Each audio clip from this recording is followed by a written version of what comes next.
What's good, my friends? This is the most interactive sports talk show anywhere. It is Offsides. Mark, Ryan, and Diesel. We are the Fan Upstate, rolling on until 7 p.m. today.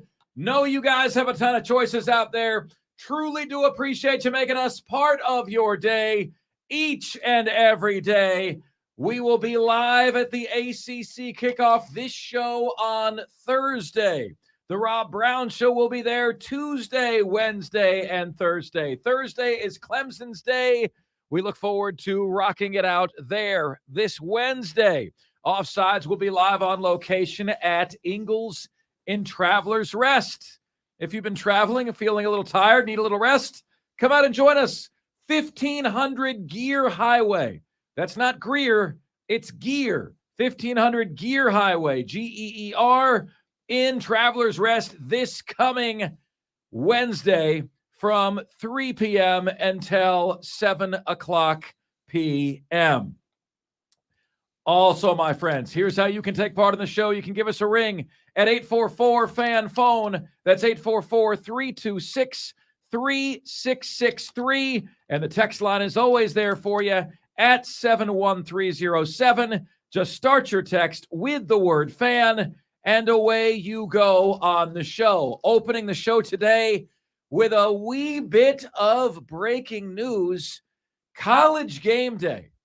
College Game Day has made its selection for week one in college football. They've made their selection week one in college football. And my friends, can you believe it?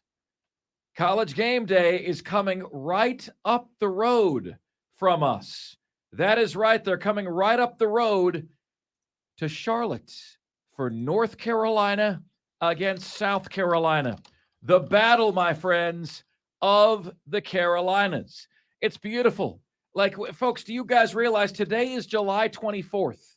We're going to have college football a month from Wednesday. All right, 1 month from Wednesday. Week 0, as they call it, is Saturday, August 26th. That particular day is going to give us Navy, Notre Dame, UTEP, Jacksonville State, UMass, New Mexico State, Ohio, San Diego State, Hawaii, Vanderbilt, San Jose State, USC, and Florida International against Louisiana Tech.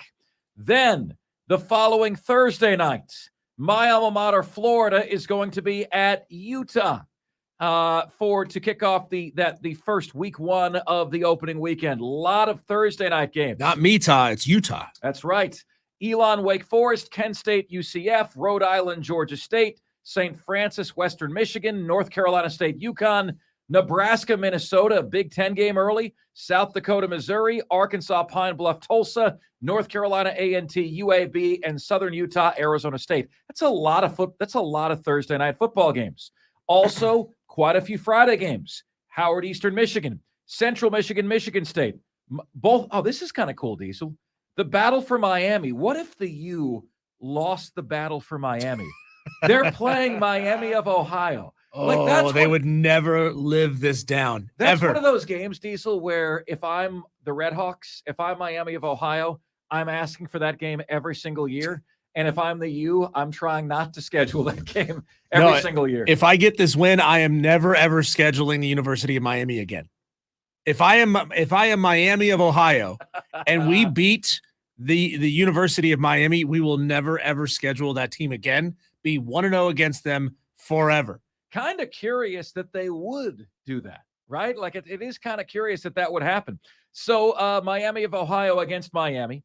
We've also got the Friday night Louisville versus Georgia Tech, Missouri State, Kansas, and Stanford against Hawaii. Hawaii is just at the place now, Diesel, where they're just collecting checks. You know what I'm saying? SEC team Vanderbilt, Pac-12 team Stanford, just collecting checks.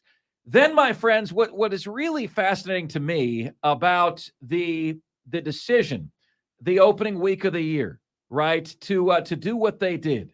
The Labor Day game is Clemson-Duke, but you've got LSU and Florida State in Orlando. That is a massive, massive game. You've got West Virginia, Penn State, That is a big deal. But College Game Day wants to be on location, right, on a Saturday. And the LSU Florida State game is on Sunday. So College Game Day is saying, well, what's the biggest game on Saturday? Is it West Virginia, Penn State? That's kind of a rivalry game. Should we consider that one? Of all of the possible Saturday selections, okay, and there are many, they're choosing North Carolina, South Carolina, which I think is, in my opinion, a real testament to what Shane Beamer has done since he's been at South Carolina. Diesel, this would have been, you would have been laughed at a couple of years ago if you had said, hey, you know what, we're going to be at this game. They could have selected Coach Prime's debut, Colorado TCU, but why would they not do that? Well, that's a tip of the cap to Fox. Fox has the Big 12, right? So they don't want to tip their cap to Fox. They want to say, hey, anything you guys have is that big of a deal. Coach Prime's debut could have tipped their cap to Virginia, Tennessee, but the feeling is that North Carolina, South Carolina, when the polls come out, could be a battle of top 25 teams. I have every reason to believe that's going to be a really good football game. Both of these teams fancy themselves as programs that are ascending. Mac Brown, getting towards the end of his tenure. How much longer is Mac Brown going to stick around? But he had them playing really well last year. They've got Drake May at quarterback. South Carolina brings back a lot of pieces of the offense, but some inconsistent pieces from last year. There's a lot of great storylines in that matchup. Oh, and by the way, it's two states and a rivalry that should legitimately exist. I know a lot of Gamecock fans don't feel like there is a rivalry there between them and North Carolina, but there should be. There should be. North Carolina's favored in this one, guys, by 2.5 points, and the ESPN Football Power Index says that North Carolina has a 64.4% chance of winning that opening game. How about that? If you're a Gamecock fan, how does that make you feel? You're getting College Game Day in week one, right? In week one. You kind of got the feeling like South Carolina is getting a little bit disrespected by the line even, right? Like it's, you are an underdog against an ACC team that is not Clemson. And you just beat Clemson at Clemson. You're an underdog to an ACC team that is not the overrated Florida State, who was 5-3 in the All Cupcakes Conference last year. So the most recent ACC game we saw you play, you went to Clemson and you beat Clemson at Clemson. You mean to tell me we're an underdog on a neutral field against a team that isn't Clemson's equal? How do we know they're not Clemson's equal? Because South Carolina beat Clemson, and then Clemson pounded pounded North Carolina into oblivion the following week. I know they're not South Carolina's equal. New year, new team, et cetera, et cetera. But if you're a Gamecock fan, you've got to be thinking, well, we're expected to win this game. And the eyes of the nation are upon us.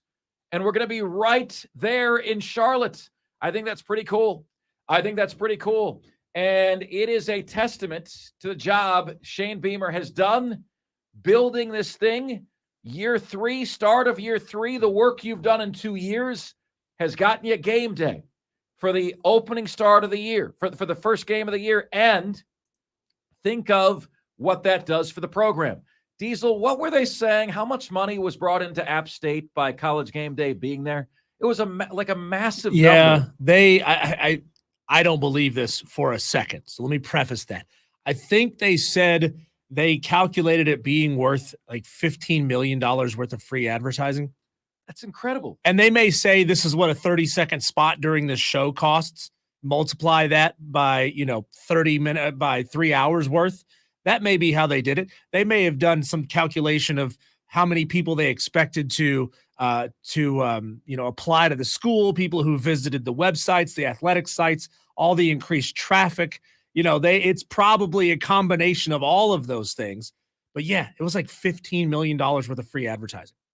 $15 million worth of free advertising. Now, this isn't on campus, so it's not quite that much. But ESPN is saying of all the games, we think this is the most interesting. We think this is the most compelling. We think this is the best matchup. In fairness, Diesel, Clemson Duke is on Monday. Florida State LSU is on Sunday. Florida Utah is on Thursday. They're going to pick a Saturday game, right, for their college game day. That's the way it's always been. If you're picking between North and South Carolina, if you're picking between that, Virginia against Tennessee, Colorado against TCU, and Ohio State, Indiana, I mean, is that really that compelling? You're looking, Wofford gets Pittsburgh. That's kind of interesting. And there's going to be a lot of B-roll footage of both of those campuses. The campuses are going to be on full display, even though the game is not on campus for either one of these teams. The campuses will be on display. And by the way, can we stop playing this game in Charlotte? Like, what's going on with the people down in Columbia and up in Chapel Hill? This should be an on-campus game. Please make that happen. It's so much better than sanitized NFL stadium games. I'm interested. Yeah, I'm down with you, Diesel, on that. I am. I would say to you though that every single week, every single year, there is a team that gets spanked in week 1 that we never saw coming.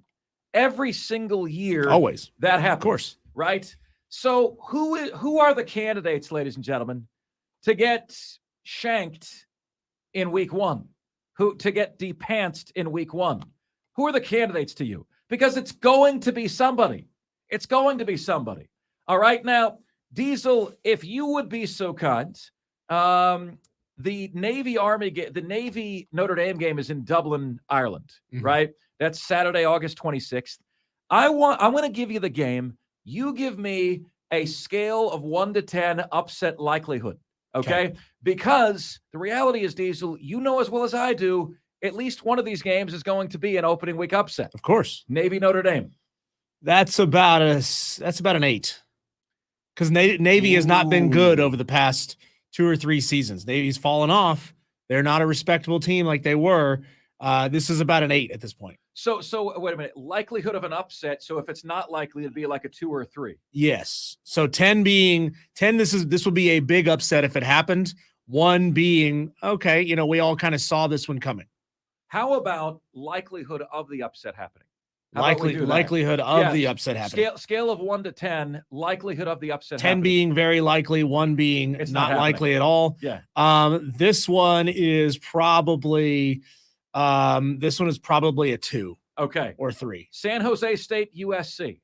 Oh, that one's like a 1. That's a 1. Yeah. All right, Diesel.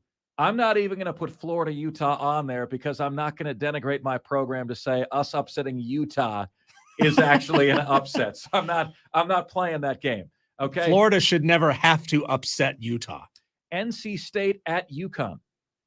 NC State at UConn. That would be a 10 because UConn has sucked for a long time. I still don't think you're understanding the assignment, sir. 10 is the upset's going to happen. Oh, okay. The upset's going to happen. Okay, then that's a 1. That's a 1. Okay. Nebraska at Minnesota. Who knows who the favorite is in that game? Yeah, that's I don't know. I'm going to say that's a 5 because I think it's a toss-up. Miami of Ohio at Miami. Oh, that is a 2, but I don't know. I really don't know anything about Miami of Ohio. They haven't been good. Didn't Ben Roethlisberger go there? Yeah. That's might be the only thing I know about Miami of Ohio. My team's never played them. Yeah, that one is about a 2. Explain this to me. Week 0, Vanderbilt is an 18-point favorite at Hawaii. Okay, week 0. Wow. Are they going to score 18 points? You know what I'm saying? So week 0, Vandy's favored by 18. Week 1, Stanford's favored by 9.5 at Hawaii. I think 18 players will decide, you know what? Nah, I'd rather stay here in Hawaii and not get on the plane and go back to Nashville. But like Vanderbilt's twice the favorite that Stanford is at Hawaii. That's crazy. Yeah, I know Hawaii has really fallen off and has struggled over the past couple of seasons. And that sucks too, because they've got the haka dance with it, which I think is cool as hell. For a while, they had those they had the alternate helmets that had the Hawaiian Island chain on the side of the helmet. And I thought, man, and they've got a crazy cool color scheme, which should be Florida's color scheme. Black, green, silver, and gold. That should be Florida's color scheme. That one is I think that one's a pretty likely upset to even happen. So I'm gonna go right down the middle and say that's a 5. Okay. So I'm looking for Diesel. I'm looking for your shot because we're going to do the upset picks challenge as we come here. You don't have to have this be your upset pick. But the thing is, folks, like, what is your gut sense? There is a major favorite that gets depanced every year in the opener. All right. Is it Utah State at Iowa, Diesel? Iowa's favored by 23. Iowa loses to like an FCS school every year, don't they? Yeah, Utah State's fairly good sometimes. I don't know anything about them this year, but they're fairly good sometimes. So I wouldn't say that that's not inconceivable. Inconceivable. That's Princess Bride. Yeah. Yeah. Didn't you finally see that for the first time like a month and a half ago? Princess Bride, dude. I saw that when I was 6. Okay. Yeah. Somebody I know somebody who just saw that in the last like 2 months, and I thought it was you, but I was wrong. East Carolina at Michigan, Diesel. Oh, you're feeling it. No. I'm not. No. You know what the line is on this one? 35 and a half. 35. Yeah, but Michigan's been known to crap the bed in these games. I've got one I am feeling, Diesel. Fresno State at Purdue. Can they make Purdue don't in this game? I like that one. That's 5.5, Diesel. 5.5. Virginia at Tennessee. Yay or nay, Diesel? Virginia at Tennessee. No, that's not happening. But that's not unheard of. It's more like a 4. Okay. Colorado at TCU. What's the line, Diesel? Colorado at TCU. Without knowing exactly what TCU lost from last year's national championship team. Well, I mean, I know they lost the wide receiver to the NFL. I'm going to say the line on that one is going to be TCU minus 21. Very close. 19. Hey, 19. Quentin Johnson bolted to the NFL. Right. Arkansas State at Oklahoma. I think Oklahoma's a wee bit overrated. The line on this one, Diesel's 33, which tells me Arkansas State must not be very good. Man, like 7 years ago, Arkansas State was a really good football program, and they've gone through like 4 coaches in the last decade, and that program has fallen on some hard times. I think they're on their way back up just a little bit. That's a sneaky, interesting pick. I think Arkansas State could come out with their hair on fire, take a lead into the fourth quarter, and then Oklahoma's, skill wins out late. Quick little mention here because Northern Iowa has beaten Iowa to start the year before. They're at Iowa State. That's a quick little mention there. UMass at Auburn, Diesel, yay or nay? Not happening. Not happening. How about Buffalo at Wisconsin? That's possible. Buffalo has been a solid football program, and Wisconsin, always teeters in that B+, B- range as a program. How have I not heard more about this game, Diesel? Boise State at Washington. That's fascinating. Oh, that is a tasty game. Yeah, this is fascinating to me. Wofford at Pittsburgh. Maybe if it was Furman at Pittsburgh. Wofford at Pittsburgh. Are they still running the wishbone there in Spartanburg? I don't know. No, that one's not likely. You guys get Gardner Webb. Appalachian State gets Gardner Webb in the opener. My dad and I are going to fight that one out because he is a Gardner Webb alum. Is he? Yeah. Nevada at USC, no chance. Oh, Diesel. How much would we love to see? And I am typically wave the flag for SEC Nation. New Mexico at A&M. I would be laughing my ass off if New Mexico upset A&M the first game of the year. Listen, stranger things have happened. Jimbo would fire Bobby Petrino before they even made their way back to the locker room. That guy would be gone. He would be out of there. No, he's going to hide himself. He's going to hide himself if they lose that game. Going to hide himself. Remember, guys, last year they lost to Appalachian State? Yep. Yeah. Texas A&M lost to Appalachian State a year ago. Just incredible. They've got it in them. Quarterbacked by Chase Bryce, who started his career at Clemson, who saved Clemson's national championship season. We know they've got the choke in them somewhere. We absolutely know that. Okay, anything else here of note as we scroll through the games from week 1? Any other likely upsets? Oklahoma State, Central, Arkansas, Middle Tennessee, Alabama, no chance. The line is 39 points. Toledo, Illinois, possibility. Yeah, but I wouldn't say that's that much of an upset. I mean, Illinois sucks. How about this one, Diesel? Texas Tech at Wyoming. Ooh, Texas Tech at Wyoming. That Hey. is I can't remember his first name. Bohl, Bohl. He was at North Dakota State. Craig Bohl. Is Craig Bohl still there at Wyoming? If so, man, Craig Bohl is a coach. That dude is a coach, and Texas Tech can go on the road and lose that game. How about some props for Texas Tech for taking that game? Yeah. Like they're on the road. Old Dominion, Virginia Tech is one we've already seen. We've already seen Old Dominion take out Virginia Tech. Did it last year. Yeah. And they've got a long – now, I love when big programs will go on the road to play at Group of Five stadiums. I think it's everything that is right with college football. I hate this mentality of, oh, well, we'll come to you once, but you got to come to us twice, and then we're going to push our game where we're supposed to come to you to an NFL stadium, or we're going to move things around and never actually have any intention of playing that game. Old Dominion and Virginia Tech scheduled a long series. I mean, they scheduled like a 10 or 12 game series back and forth, like a home and home series. Like, that's nuts to me, right? But Old Dominion is there in the Tidewater region of Virginia. That is a recruit heavy area.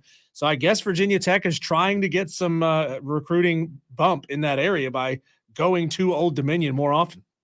Last one, Coastal Carolina.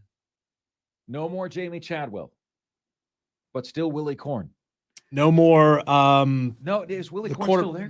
Yes, I think so. Okay. I think so, but the quarterback is gone. Yep. At Coastal Carolina. Yep. So who knows what that program is going to be? I think they're going to take a step back. At UCLA. Brian Kelly. Yeah, I'm gonna go. That's about a 3 in likelihood. However, UCLA almost lost at home to South Alabama last year, so anything is possible. They needed a late field goal to beat South Alabama. It is never too early. It is never too late to begin talking about week 1 of the greatest sports in all the land, my friends. It's never too early to begin talking about college football. Spur Daddy says Willie Korn went with Jamie Chadwell to Liberty. That's right. There you go. Okay, let's see what you guys are saying. Hurricane Jeff says the upset of Miami of Ohio over the U is, quote, not going to happen. Texter says, yeah, I think College Game Day should have gone West Virginia, Penn State, but I think top 25 matchup is legit. Somebody's wrong on South Carolina, ladies and gentlemen. Somebody's wrong. And we're going to tackle that in the very next segment. And I'm going to tell you exactly what I'm talking about. That, my friends, is next. And this is the most interactive sports talk show anywhere. It's Offsides, Mark, Ron, and Diesel, and we are the Fan Upstate.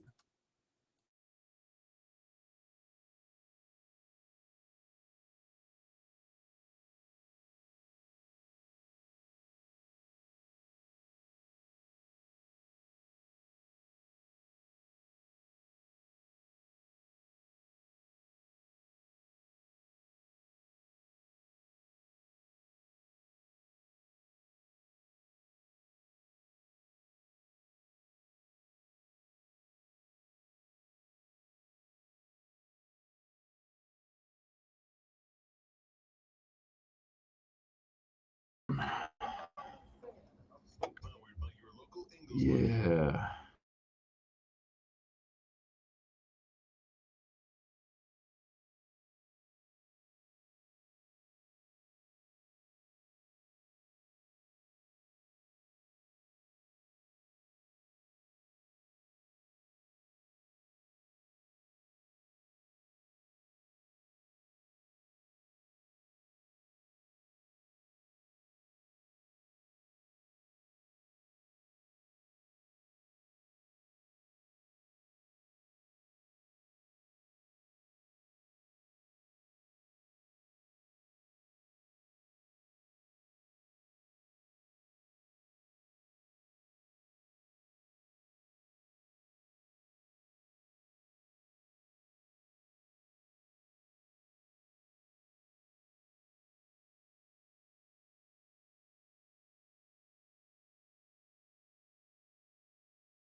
Odyssey app. Make the Fan Upstate a favorite. It's Offsides, Mark Ryan and Diesel. We are the Fan Upstate. Rolling on until 7 p.m. on a Monday edition of the show. We check on the YouTube feed, and Spur Daddy says, Mark Ryan, the Gamecocks shill. Oh, here it comes. Tiger fans going to call Mark an SC shill today. It's hilarious, man. It's absolutely hilarious. Early upset pick there. South Carolina over North Carolina. Willie Corn went with Chadwell to Liberty. UNC and South Carolina is way more enticing than West Virginia and Penn State. Not biased. It just seems like a more intriguing game. Yeah, like best case scenario, North Carolina, South Carolina is the fourth or fifth best game of the weekend. But because it falls on Saturday and game day is going to be on Saturday, right? You can understand why that was selected. And it's a testament to the job Beamer has done. Okay, 71307 on the text line is where you guys can get to us on the show. Spur Daddy wants to know, do we have an update on Brandon Keeler? I do have an update on Brandon Keeler. You know why I have an update on Brandon Keeler? Because I visited Brandon Keeler yesterday. And Brandon is doing well. So I took the wife and the kiddo, Jackson, to Easley yesterday to visit Brandon and his family, and had a good time, man. Had a good time. Was a good time was had by all. Brandon is doing all right, man. He's doing all right. And he's standing, he's walking. He's supposed to do some walking every single day. I was actually really, really pleasantly surprised at how he was doing. At 4:20, I'm going to bring you into, when we do the Upstate's favorite athlete bracket today, I'm going to bring you into a conversation Diesel and I are having off the air about that. And you guys know there's no such thing as an off-air conversation and an on-air conversation. I'll bring you into that at 4:20 p.m. this afternoon. So let us get to this. My belief is, ladies and gentlemen, that somebody's wrong about South Carolina. Somebody is dead wrong about the Gamecocks this year. You know, like Brad Crawford is tweeting this. We are saying it, that the North Carolina versus South Carolina game is very likely to be a top 25 game, right? Like that is the expectation. South Carolina is flashing in some top 25 polls this year. They're flashing. So somebody's wrong, though, because according to Kelly Ford at K Ford Ratings, South Carolina is supposed to win 5.7 games. A 5 or 6 win team is not a top 25 team. According to ESPN's Football Power Index, South Carolina is supposed to win 5.5 games. A 5 or 6 win team is not a top 25 team. So I don't know if there's ever been a bigger difference between what the pollsters think of a team and what the computers think of a team. You know what I mean? And somebody is going to be wrong. Now, if you split the difference, right, the pollsters are saying South Carolina is going to be 8-4. And the analytics are saying South Carolina is going to be 5-7 or 6-6. You split the difference there, it might be 7-5. In which case you could say, well, both entities are a little bit wrong, right? Both entities are a little bit wrong. So what do you like? Who is most likely to be right here? You know what I mean? When you consider this team this season, when you consider, the difference in the pollsters and the difference between the analytics, it's something. It really is something else, man. Where this is, how this whole thing is shaping up, and then it's kind of like, it kind of stuns you a little bit, right? When South Carolina selected for College Game Day, And it's like, well, wait a minute. I thought they're supposed to stink this year. The analytics are telling me they're supposed to stink this year, right? So who's right? Who's wrong? You know what I mean? Like, how are we going to determine who's right and who's wrong? Why could they be right? I think the pollsters could be right if Spencer Rattler and Dowell Loggins click early. The pollsters could be right if Juice Wells is an All-American and if Nick Harbor, as he has the potential to do, is one of the best freshmen in America. So if you have just electricity between Spencer Rattler, Juice Wells, and Nick Harbor, just electricity, two guys out wide, Spencer Rattler under center, that's how South Carolina could be really, really good this year, right? How could the analytics be proven right? Well, the analytics could be proven right, 5-7, 6-6. If the transition from coordinators is not a smooth one, and if the lack of quality play on both lines is really inhibiting.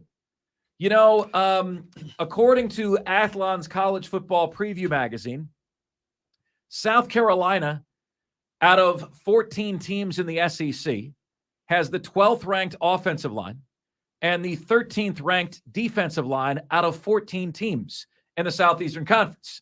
So I can see a way in which the pollsters are right, having them in the top 25, and I can see a way that the analytics are right. Yeah, I think a big thing is going to be how well can Dowell Loggins rein in Spencer Rattler's mistakes and his penchant to just throw the ball into double coverage. I mean, Spencer Rattler has every bit of confidence in his own ability to make the throws. And yes, he has the athleticism, but his decision-making isn't always there. So what I'm curious to see with South Carolina is Dowell Loggins going to try to force Spencer Rattler into a style of play that he's not necessarily either suited for or that he's not keen personally on playing?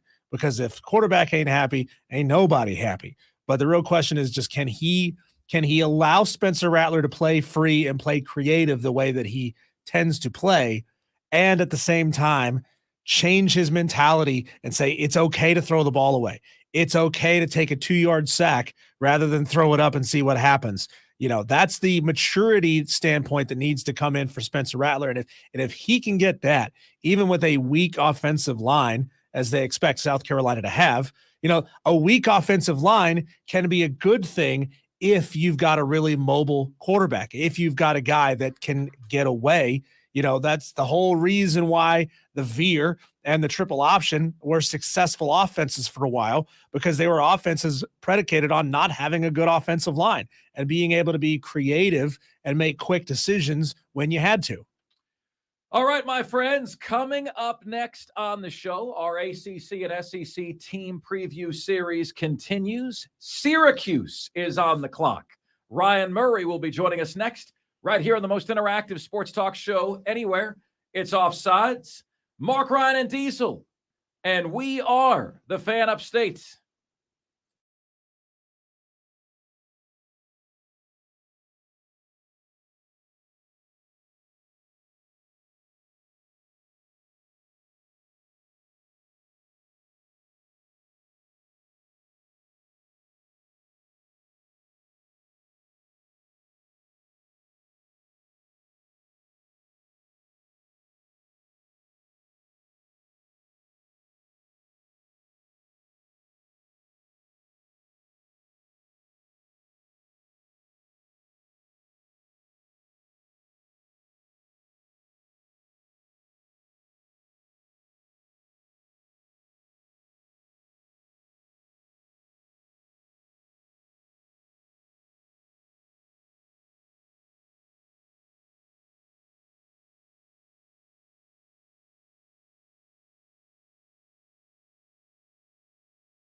All right, it's Offsides. Mark, Ryan, and Diesel. We are the Fan Upstate. Wonderful to have you guys with us here on a Monday edition of the show.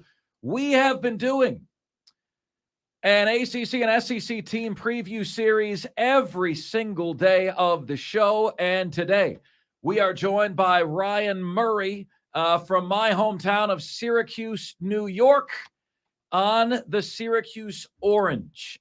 It's interesting. I when I was growing up, I liked Syracuse because I was born there. Then I liked Colorado because I lived there. Then I liked Florida State, actually, because my next door neighbors were Florida fans and they were really obnoxious. And then it took me like a whole year at the University of Florida to convert from Florida State to Florida. And I've been a Gator ever since. But schools like Syracuse, having been born there, I'm not going to say I'm a fan. You guys know the rules of sports fandom. You're allowed one big school and one small school. But it's like I smile when they do well, right? I like to see them do well. And that's what I would say about that.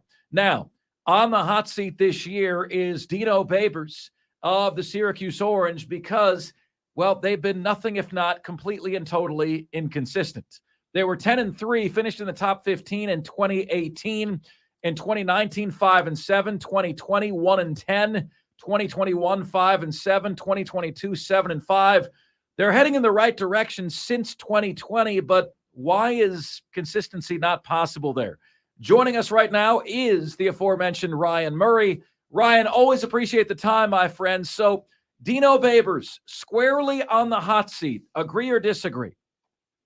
Oh, I agree wholeheartedly with everything you just said. The inconsistency factor is just wild.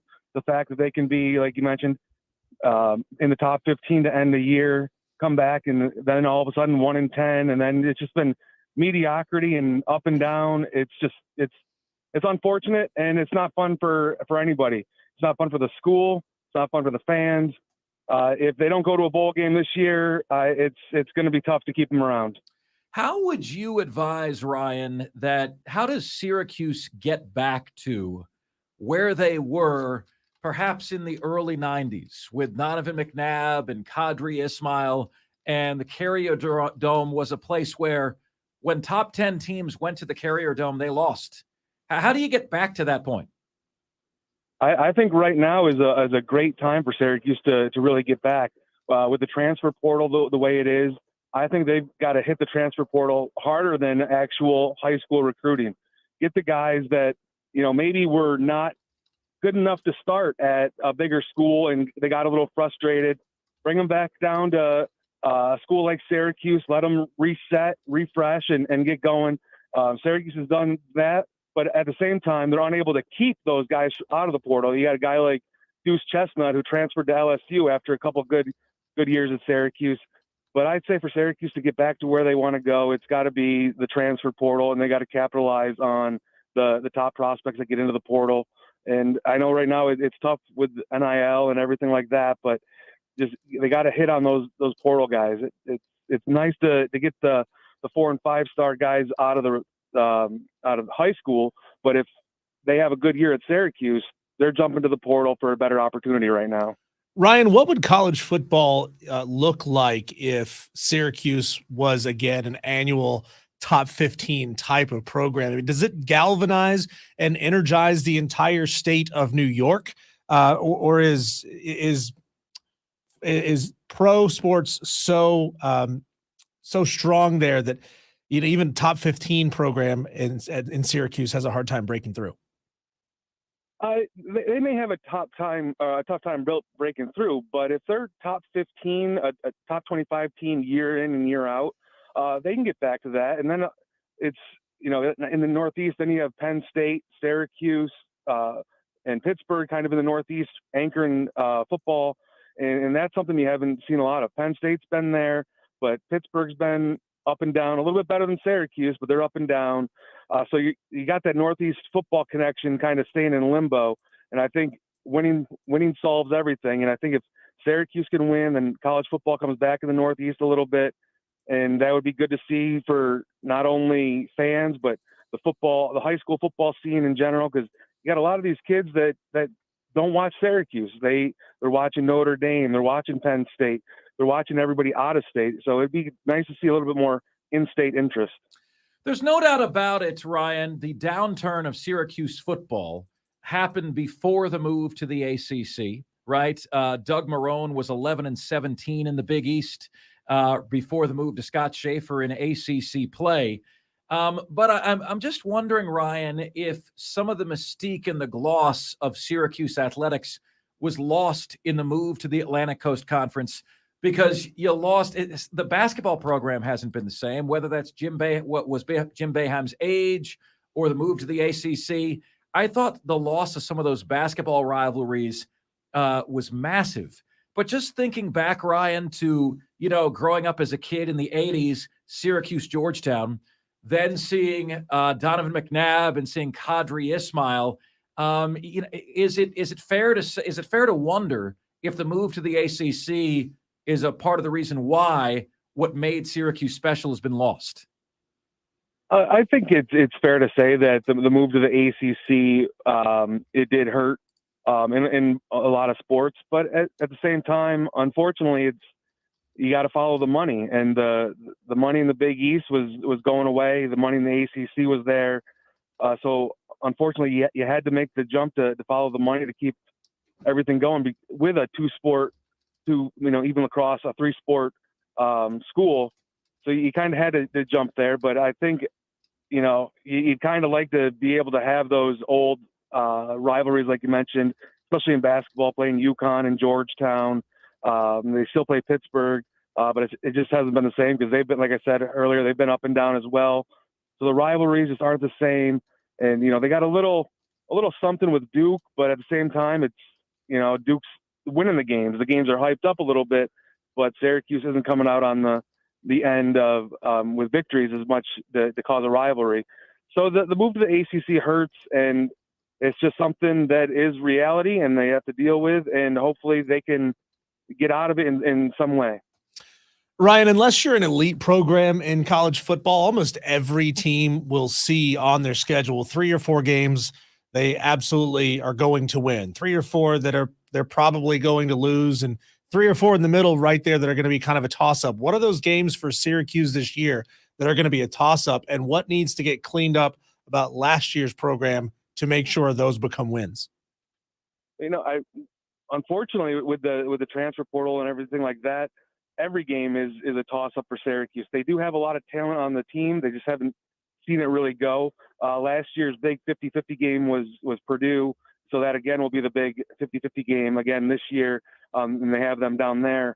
But this team, it does have potential. It's got Garrett Schrader, who's back for his 3rd year. You got one of the best receivers in the ACC in Arondé Gadsden, and a guy that kind of got overshadowed by Sean Tucker at Syracuse is LaQuint Allen at running back. So their offense is there.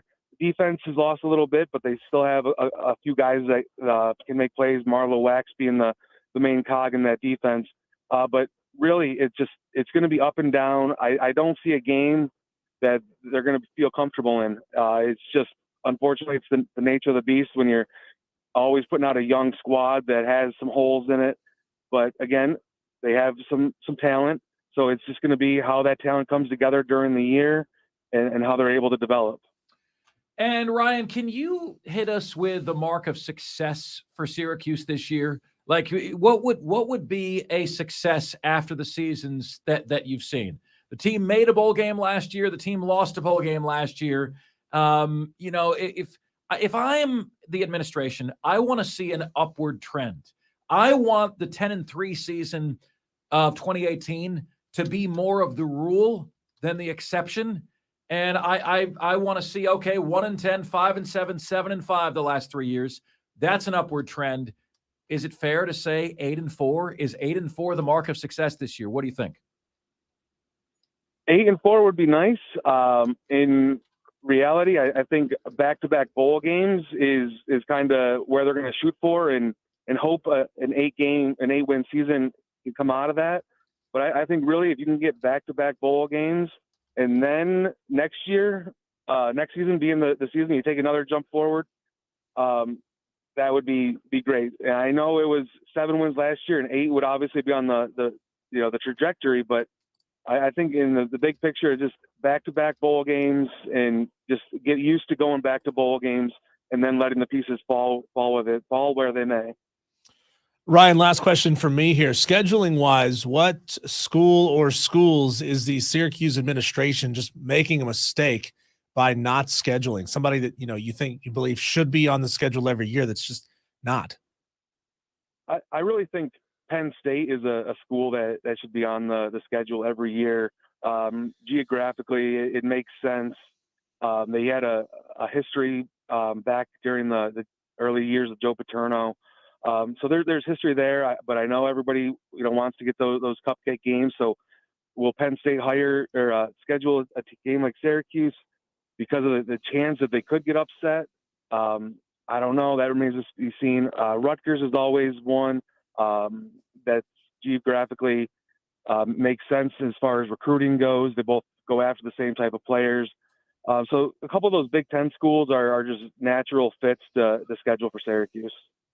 Ryan Murray joining us on the Syracuse Orange. Let's close, Ryan, with a look at the Syracuse fan base mood tracker. What's the mood of the fan base these days? Not just football, but basketball as well. All sports. Is the fan base depressed? Is the fan base hopeful? Let's check in on them. What do you think? I think it's hopeful. When you look at the big three sports for them right now, football, basketball, and lacrosse, fans are excited about what Adrian Autry has done this offseason in recruiting. Syracuse is coming off of a bowl game last year. They have a schedule where they could repeat in a bowl, and then lacrosse with Gary Gates been down. But again, they're hoping that bringing in one of their old greats is going to propel them back to the top where they used to be. So I think it's hopeful, but that hopefulness is probably going to be short-lived. I'd say maybe 2 seasons at most. If Babers regresses this year in football, if Autry doesn't come out blazing in the basketball season, and if Gary Gate takes another fall in his third year next lacrosse season, then it's going to start going downhill real quick. Ryan Murray covers the Syracuse Orange. Ryan, always appreciate the insight, my man. Truly, truly do appreciate that. Thanks so much for joining us today. All right, no problem. Have a good day. Hey, you too. Ryan Murray with our Syracuse preview. Look, folks, the last 4 head coaches at Syracuse, all right, this is from 2005 until now. Greg Robinson was 10-37. Doug Marrone was 25-25. Scott Schaefer, 14-23. Dino Babers, 36-48, including that putrid performance. The all-time record for Syracuse football is 734 wins, 553 losses. This has been a good program that has just fallen on really freaking hard times with crappy coaches and crappy play. We talk about it all the time. Why is college football just not the massive event that it is in the South? And it's because a lot of the traditional powers have either fallen off or they have just sort of regressed just a little bit. I mean, Penn State in the 80s and 90s was a really good program, but then they've regressed just a little bit. Obviously, the scandal there with Paterno, and Syracuse has not been able to come back. They agree. Of course, they enjoyed a whole lot of success in the 50s and the 60s, and then again in the 90s. And they just haven't been able to recapture that recently. I'm just imagining what a world would be like if both Penn State and Syracuse or Rutgers, don't laugh, were able to be quality programs and have must-see TV football in the Northeast of this country. There's a big hole in that area right there, and Penn State by themselves cannot fill it with 9 wins a season. Dino Babers entering year 8. In his 7 years at Syracuse, he has 2 winning seasons. It's just not getting it done. It's do or die this year. You got to keep the momentum heading in the right direction. All right, my friends, coming up next on the show, is it fair or unfair to measure a QB in part by the results of his team? That is next, and this is the most interactive sports talk show anywhere. It's Offsides, Mark, Ryan, and Diesel, and we are the Fan Upstate.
What's good, my friends? This is the most interactive sports talk show anywhere. It's Offsides, Mark, Ryan, and Diesel, and we are the Fan Upstate, rolling on until 7 o'clock p.m. today. How are you doing? How was your weekend? My friends, we do on the family Zoom call, okay? So we do a family Zoom call most Sundays. And on the family Zoom call is my sister and her fiance from New Hampshire. Myself, Jackson, Angela from the upstate. My mom and dad from Florida. And then my uncle from California and his daughter, which is my cousin and her husband, also from California. And we do this little ditty that we call Peaches and Pits, right? Peaches are the good thing that happened to you during the week or the best part of your week, and the pit is the worst part of your week. And so we always say during the call, let's do Peaches and Pits. All right, let's do Peaches and Pits. So I'll ask you guys, what were the Peaches and Pits from your weekend? Okay, best part of your weekend, worst parts of your weekend. What were your Peaches and Pits? Diesel, Peaches and Pits, what do you got? Okay, so the peach was, we talked about this off the air in the break, going to see Oppenheimer. I went and saw it on Saturday night, a 10:50 showing on a 3-hour movie. We didn't get home until 2 a.m., but we wanted to go see it in IMAX. And opening weekend, IMAX theater, big movie, like it's hard to get a ticket to an early showtime for a movie like that. Plus, they've only got one IMAX theater, so it's not like they can show it in 10 theaters at the same time. I thought the movie was really great. You said you've heard from some people that they didn't like it. I would love to get the opinion of anybody in the chat, anybody on the text line. Give it on a scale of 1 to 10, 1 being crappy, 10 being great.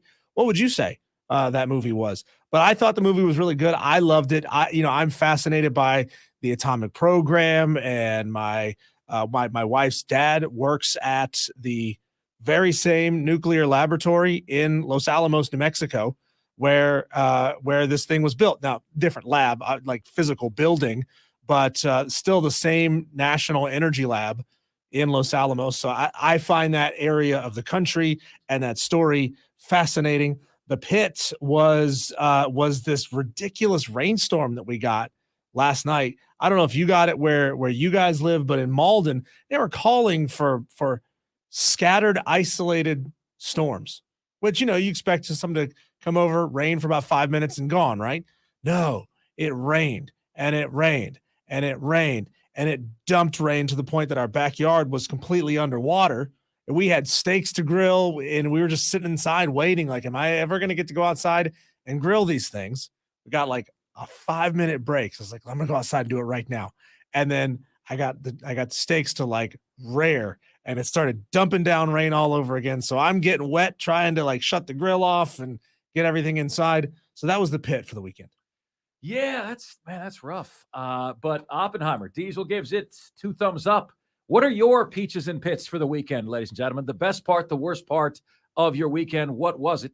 Yeah. Trey on the YouTube chat says, I've heard good things from people at work. The only complaint was that it was a tad long because it's a Christopher Nolan film. Yeah, it's a long movie. It's like 3 hours.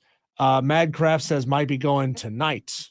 Let's see. He also says 3-hour runtime. That's the only thing I'm worried about. Yeah, Madcraft, you might want to take a wide mouth bottle into the theater. I'm telling you, it's a long movie, and nobody wants to get up during a movie. Like, I feel like if there's a 3-hour movie mark, they should have a 10-minute intermission in the middle. Oh yeah, but everybody go to the bathroom. For some people listening, Diesel, they don't need the wide mouth bottle. You know what I mean? Like it's. I was trying to give Madcraft a little credit. Yeah. For some people, the skinny opening is going to work just fine. That's fine. You know what I'm saying? But no, guys. Peaches and Pits of the weekend for me. Loved the Saturday CBS show. Loved it. A ton of calls. We got a lot of texts from our local audience here. Like you guys texted in, was great. That's always a high, man. It's always a high. It's just it's a blast, especially when you feel like it goes well, right? So That was a peach for me. Another peach for me was I got to see our buddy Brandon over the weekend. Brandon Keeler went to his house. I told you in Easley. Saw him, his wife, his family, his kids. Jackson loved playing with Addison, his daughter. That was a peach. That was yesterday. The pit is, Diesel, so air quality is important to my family, right? And I had an air quality guy tell us that the best window of times for a home in terms of air quality was late 80s to early 2000s, right? You get a home that's built between the late 80s and the early 2000s. He said they're making homes today like airtight, and it's essentially like living in a mayonnaise jar. And so we really liked the place that we moved to because it was built in 2002. And I'm like, late 80s, early 2000s, done, right? We got it. Here's the problem with all this great air quality. It's not as airtight. So you have creeks and crevices. And what comes through those creeks and crevices, Diesel? Water. Bugs. Cold air. Hot air. And it's gotten to the point, man, where normally I'm not down in the, as Jackson calls it, the ninja cave. It's kind of a man cave / office. I'm not usually down there like late at night. Saturday night I was watching the World Cup. And darn if I didn't see a fat palmetto bug run right up the wall. There's no food in the room, Diesel. There's no like food in the room anywhere. I killed that guy. An hour later, there's another one. I'm like, what is going on here? You know what that means? If you see one or two, that means there's 20 or 30 hiding somewhere. That's exactly right. And so, like, we've killed a few upstairs. We've killed a few in the kitchen. And, like, Angela and I are not used to having this issue. Like, we've, in the 4 years, and, like, I'm not, like, in any way, shape, or form Mr. Clean. On a scale of 1 to 10 cleanliness scale, 1 being a total slob, 10 being a neatnik, I'm probably a 3 or a 4. Okay, quite honestly. In the whole time I was in my apartment, I had 1 roach in 4 years. 1. I had 2 on Saturday night and like 3, 4, or 5 during the week. And it sucks. And like Jackson doesn't like it. You know what I'm saying? He doesn't like it. I don't like it either. Sucks. So anyway, we're having to deal with that right now. That's my peach and pit for the weekend. What do you guys say? 71307. Let's check and see what you guys are saying. Texter says, as a lifelong Gamecock fan, I'm always afraid of getting spanked for no reason, and I'll be there in Charlotte. Sometimes spanking can be a good thing, Texter. Normally, you got to pay double for that kind of action, Cotton. Yeah. Texter says, the upset is coming in that whipping in Charlotte with the Gamecocks blowing out the Tar Heels. So says Spur Daddy. Mark and Diesel, Georgia beat every bit good. TCU had Colorado all day. I'm not sure I understand that, believer. Texter says, I think the first game for my Gamecocks against the Tar Heels is a must-win to determine which way our season goes for the rest of the year. So says Josh. J.D. Wyatt says the North Carolina-South Carolina game will be the deciding point for where Shane Beamer's tenure goes. If we have a bad first game, could be a long year in the third season. So JD is putting Shane Beamer's career at South Carolina on the line in this game. Texter says, am I wrong? I thought I heard Gamecock staff admitting to relying on multiple freshmen this year. That's not a recipe for top 25 success, even if those kids were 5 stars. They will be using multiple freshmen this year. But somebody's wrong, Texter. It's either the voters or the analytics. Somebody's wrong. Mark, I wouldn't be surprised if the Gamecocks win 9 games. So Brandon Keeler is siding with the voters. Mark, the one that's right is 31-30. Go Gamecocks. So says Believer. Texter says that's what scares the football gurus. They've said this team was not going to be good the last 2 seasons, and they blew that up. They did. Texter says, why does Syracuse play below their opponent's level at times? Like they could be really good, play a 3-win team, and struggle. Yeah. Keel from Pennsylvania says, yeah, like I agree. Penn State should play Syracuse more often, but he's talking about the Lions scheduling cupcakes, and then he turns around and wants to play Rutgers. Well, Penn State and Syracuse do have home and home scheduled in 2027 and 28. So there's that. But you're right. They should be playing more often. Syracuse, looking at their schedule this year, they're out of conference. They've got Colgate, Western Michigan, Purdue, and Army fine with Army, fine with Purdue, not really seeing the benefit in playing either Colgate or Western Michigan. In 2024, they play Ohio at Army, Holy Cross, and UConn. Again, fine with UConn, fine with Army. Why are you playing Holy Cross? Why are you playing Ohio? Doesn't make a whole lot of sense. Just catching up, but has Brad Crawford ever had anything remotely negative to say about U of SC? They've been terrible for all but 3 seasons the last 20 years, if not a last 130 years. But former U of SC grad Brad Crawford stays pumping that sunshine. He does, Texter, doesn't he? I have no dispute to your text whatsoever. I have. See our podcast from last week. Yeah, like he has seemingly taken the role of like public South Carolina defender. And guys, I went to Florida. I can't even be public Florida defender. I could never do that. I can't tell a lie. I've got to be truthful with you. Texter says, Mark, my peach was making amazing lamb chops for the first time. The pit is still no football this weekend. Yeah, that's good ones, Dan. JD Wyatt says, Mark, I'm late tuning in, but I think the UNC South Carolina game could be the turning point of where the Beamer era goes. JD, I have the Gamecocks losing that game on week 1. Texter says, pulling out the driveway. My peach is pulling. Oh, the pit is pulling out the driveway on Friday to go to the beach. My vehicle died. Research it all weekend. Got back home, fixed it with an $18 part. Oh, no. Oof. So you didn't get to go to the beach because an $18 part blew. Oh, that sucks. That sucks. Texter says Brad Crawford is a fanboy. Well, my friends, we've reached that point. We've reached the point of the Final Four of the Upstate's favorite athlete bracket, and we are going to unveil the first Final Four matchup for you right after this. Here on the most interactive sports radio show anywhere. It's Offsides, Mark Ryan and Diesel. And we are the Fan Upstate.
It's Offsides. Mark, Ron, and Diesel. We are the Fan Upstate. Rolling on until 7 p.m. today. Truly do appreciate having you guys with us. Told you I will be getting your team name ideas to the mayor of Spartanburg, Jerome Rice. I will come through on that promise as part of Friday's show, which was just a blast. Boy, if you missed it, folks, you missed a record-setting show. Diesel and I set the record for most text messages ever received in a Fan Upstate show, or should I say an Odyssey Greenville sports show. As you guys know, about a year and a half ago, we got a different name. We moved from the 4-letter to the Fan Upstate. And the entirety of time since I've been here, I've tracked, all the shows. And this show on Friday set a record, okay, for any show on this station, all time in text messages. Thank you guys for that. It was awesome. What got us there? Two things. The naming contest for the Spartanburg minor league baseball team and the Upstate's favorite athlete bracket, the Elite Eight. We are now into the Final Four, my friends, and we are here to introduce who has made it all the way to the Final Four. I think the Elite Eight was just a crown jewel for the Upstate when you consider the folks that were in there. Who was the worst athlete in the Elite Eight? DeAndre Hopkins, right? I mean, the worst athlete in the Elite Eight. Just the talent. This is one of the most talent-rich regions in America. Period. End of story. Thanks for playing. Congratulations are in order to the fourth member of the Hall of the Final Four in the Upstate's favorite athlete bracket. He won and advanced by a total of 18 votes. And by he, of course, I mean Deebo Samuel made it to the Final Four. So the Final Four now consists of David Pearson against Marcus Lattimore and Deebo Samuel against Betsy Rawls. Now, I want to bring you guys into a dilemma that we have, all right? I was taking note of the fact, and guys, I want you to know, I'll argue, I'll vote. It's like some of the audience wants me just to be a moderator and not have an opinion about anything. I want to say this one more time for the folks in the back. Vote for whoever you want to vote for, okay? But don't expect me not to express my opinion. Don't expect me not to challenge you. That's what I'm going to do, all right? I got a text on Friday that says, Mark, it seems like you don't want Gamecocks to advance in this thing. I said, well, what if I told you this? There's no Clemson players still alive because no Clemson players deserve to be still alive in this bracket, okay? Somebody said, well, what does that say that there's no Clemson athletes still alive? Well, it says that the very best Clemson athletes of all time are not from the Upstate, right? Has nothing to do with, not wanting a Gamecock to advance or this or that. It's just arguing my stance for the best athletes from the Upstate, right? Or the favorite athletes from the Upstate. And the reality is, folks, that the level of play of the athlete has a lot to do with how much you like them. So you guys keep saying to me, well, Mark, you said it's favorite athletes and you're talking about best athlete. Well, if the athlete wasn't great, he wouldn't be your favorite. So it's kind of like 6 in one, half dozen in the other, right? If the athlete wasn't awesome, they wouldn't be one of your favorite athletes. If they weren't great at what they do. So anyway, do you guys have any tips for us? Because here is something that took place. And frankly, I don't know what to do about it. I don't know how to resolve the situation. I don't know what to do. We've noticed that on social media, and this would happen if it was a Clemson athlete as well. Don't think it wouldn't. It absolutely would. But the posts are being shared by Gamecock media entities that are then getting a lot of votes for that entity, okay? Resulting in, on Friday, Deebo Samuel winning by a grand total of 15 votes. If we remove the shares and the votes that came in after the shares, Betsy Rawls beats Deebo Samuel. but we don't have a way of disallowing shares on Facebook, right? So we can't prevent those from being shared. Do you guys have any idea on how to get through this now? Why would we have a problem with it being shared? We'd have a problem with it, guys, because it's a vote of the upstate's favorite athlete. How can somebody that lives in North Carolina vote on who the upstate's favorite athlete is? They're voting on their own favorite athlete. How can someone in Columbia vote on the upstate's favorite athlete? They're voting on who their favorite athlete is, right? It's not Columbia's favorite athlete. It's not North Carolina's favorite athlete. It's the upstate's favorite athlete. It's your favorite athlete. And so, honestly, guys, I feel conflicted because Betsy Rawls won the upstate vote. Yet we are moving forward Deebo Samuel because the post was shared. We got people voting from all over the place. And when we add in all the votes, Deebo Samuel wins. Do you guys have any ideas for us on this in any way, shape, or form? Is there a best way just to get or count votes from the upstate? It's probably too late for this bracket, for this tournament, but it is something we could utilize for future brackets or tournaments. Okay? It is something we could use for the future. What you guys can do for me, if at all possible, do not share the vote. Okay? Please. Like, that sounds crazy, right? I'm asking you not to share our content. Okay? Please don't share it on Facebook. Please don't share it on Twitter. We want those people who follow us because they're upstate residents to vote. If you are sharing it to your page and you have people from all over the country, we're getting votes from people who are not in the upstate. And because of that, Betsy Rawls, who had more upstate votes, is not advancing, and Deebo Samuel is advancing because he got votes that were not from the upstate. See what I'm saying? If that bothers you the same way that bothers me, I think you'd be trying to find a solution as well. 71307 is where you can get to us on the show. And it is time for us to unveil today's matchup. Again, if you would do me the solid of not sharing this, I know when it gets on Facebook, Gamecock entities are going to share it. I know that's how it goes. Okay? I wish there was a way for us to disallow that. There doesn't seem to be a way for us to disallow that. So we've got to do what we can do. And it may result in, my opinion, having a little less accurate upstate's favorite athlete because we're getting votes that are not from the upstate. But all we can do is all we can do, right? That's all we can do. What you can do is to flood the text line so that we have a higher percentage of votes coming in from the upstate, and media entities from other cities aren't swaying the votes that we have. All right. Texter says, let's see here. The only way to do it close is the text line only. So says Spur Daddy. Texter says those people could be originally from here, but live out of town because of work. I'm aware of that, Texter. I'm aware, but a lot of them don't. Hurricane Jeff says, I think that perhaps you can only accept text votes. That way there is no sharing.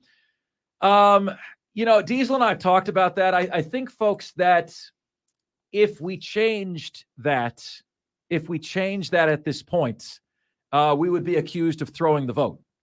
All I can tell you guys is, I have who I'm rooting for, but who cares who I'm rooting for? You know what I mean? It's not about who I'm rooting for.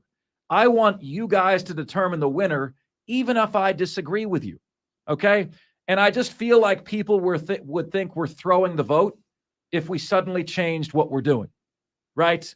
But I agree with you. The way to get only local voting is to only allow text voting. This worked with the restaurants and this worked with the bars. Why? Because not many people outside of the upstate care to vote in the best restaurants or the best bar. In a situation like this, you're having a lot of people that do care. A lot of them don't live here, and it's kind of altering the vote that we have, right? Texter says, Mark, it's okay. The Gamecock fan base will need something this year to cheer about. Without further ado, my friends, our first Final Four matchup, here you go. Hailing from Pickens County, South Carolina, it is Shoeless Joe Jackson against Deebo Samuel is our first Final Four matchup. Again, please do not share to your Facebook. Please do not share on Twitter. Let's try to get the highest percentage of upstate votes on this thing that we possibly can. Not so Deebo Samuel loses, but so that we can have an accurate count of what the upstate actually feels. Madcraft says, I'll email Elon. We'll figure this out. Madcraft, Elon is busy changing Twitter's name to X. It's no longer Twitter anymore. It's X. That guy is writing the book on how to throw away $44 billion, Diesel. He paid $44 billion to Twitter. And how to tank a $44 billion massive social media platform. Yeah. I mean, that's exactly what he's doing. Exactly what he's doing. So it's like, God, how did he become so successful operating his life like that? Like just trashing everything, and he's like, as an owner, he reminds me a lot of Jerry Jones. He can't keep his grubby paws off of something that's working, He came from the Steinbrenner school of running an organization. Yeah, he did. So okay, guys, here we go. It's Shoeless Joe Jackson against Deebo Samuel. Let us give you the particulars. Deebo Samuel from Chapman High School in Inman, South Carolina. Deebo Samuel has at least 2.5 out of 3 stars, in my opinion. He was great in high school. He was very good in college. I don't know if I could say great. He had no 1,000-yard seasons in college, but very, very good. And I thought he'd be a steal in the draft. He was a steal in the draft. And he was an all-pro for the San Francisco 49ers in 2021. Has had a bit of an issue staying healthy. There's been a couple attitude concerns with Deebo Samuel. We're also aware of some really, really good things he did he's done in the upstate, right? Then we have Shoeless Joe Jackson. He's got a career batting average of .356. He is a World Series champion in 1917. He's a member of the Cleveland Guardians Hall of Fame. He played for the Philadelphia Athletics, the Cleveland Naps, the Cleveland Indians, and the Chicago White Sox. And he, of course, is written up in the Black Sox scandal. You guys have heard it was called the Black Sox because the owner was notoriously cheap and would not wash the team's uniforms. So the Sox became so dirty they were black. And it is rumored that the team attempted to throw the World Series in protest of the owner, right? It is rumored that that is why the Black Sox scandal took place.